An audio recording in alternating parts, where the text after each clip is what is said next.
I think that games, I think that there is such a thing as an extremely abstract game. I mean, everybody brings up Tetris.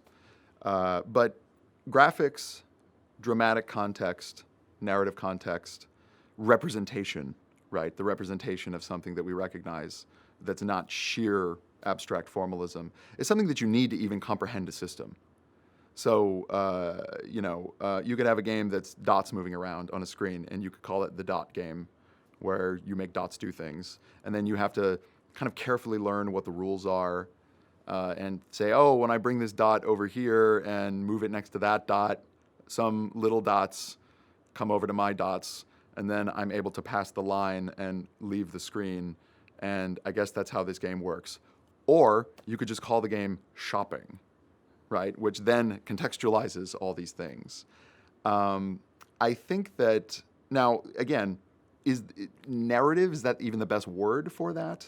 I think that some people think that, there's just a lot of confusion about the word narrative, right? I mean, I think that the word narrative, to some people, it means a linear sequence of events. It means a plot. And one of the things that I'm always saying, and that people who advocate the kind of narrative design I agree with, are always saying narrative is not plot. We're always saying narrative is world. Narrative is context.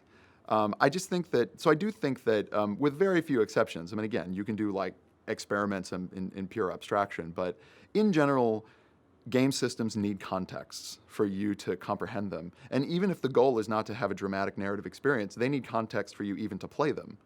I mean, like being in a war setting, even if you're not telling a war story and you don't really care about the story, that gives you context about what this thing, this object in your hand does, right? That gives you context for what the rules are, what the goals are, what I should even be trying to do, what I'm going to guess to try to do as I explore the system. So at the most basic level, narrative and narrative theming and context is what allows you to comprehend a system. And I think that at that level, I think that all games need narrative with very few exceptions. But I think and most people wouldn't disagree with that. I think that what the disagreement comes from when you push that idea further and you begin, some people say, no, but everybody really wants it to be dramatic and everybody really wants this, or people who say that they want dramatic context are lying because really they care only about systems even though they don't know it, because that's the only reason why we play games. And if the game was unfun, you wouldn't play it no matter how good the story was, which is patently untrue because there's plenty of games that don't have good gameplay that people play just for the story. But I think that that's the disagreement.